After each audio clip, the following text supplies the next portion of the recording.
God aften og velkommen til Music News. Nyeste skud på musikstammen, upcoming bandet Killboy Runway, er på tur i Danmark i øjeblikket. Vi har været ude og snakke med guitaristen Nikolaj Walter.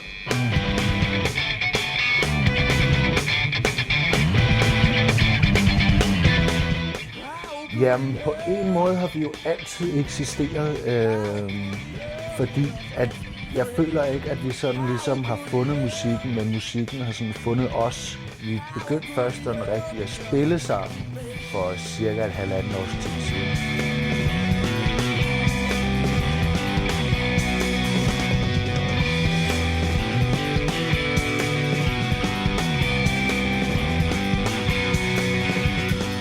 Vi vil jo rigtig gerne ud og indtage hele verden med vores musik.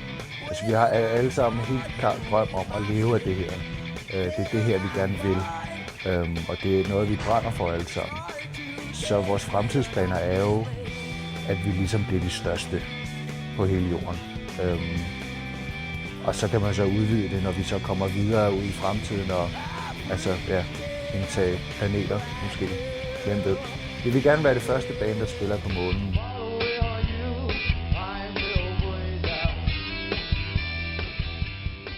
Vi vil jo meget nødig sammenligne os med andre bands, fordi at jeg føler lidt, at det vi laver, det er så unikt i forhold til, hvad alle andre som står og klimper af.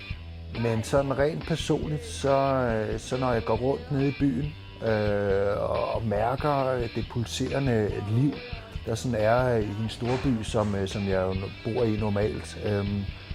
Jeg går rundt, så mærker jeg energien, der er rundt på gaderne, og mærker væggene, og de har på en eller anden måde, de sender mig nogle energier, jeg kan mærke, og den energi tager jeg så med op i øvelokalet og overfører til min guitar, som jeg så helt automatisk, så lukker jeg af for alt, der hedder tanker og pis og lort.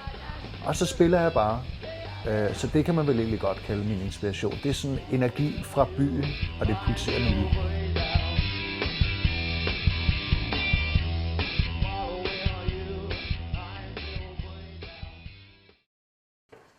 Udover en spirende musikkarriere har Nikolaj Walter også mange andre talenter. Han spiller nemlig på OB's første hold, hvor han har en målscore på 1000 mål sidste år.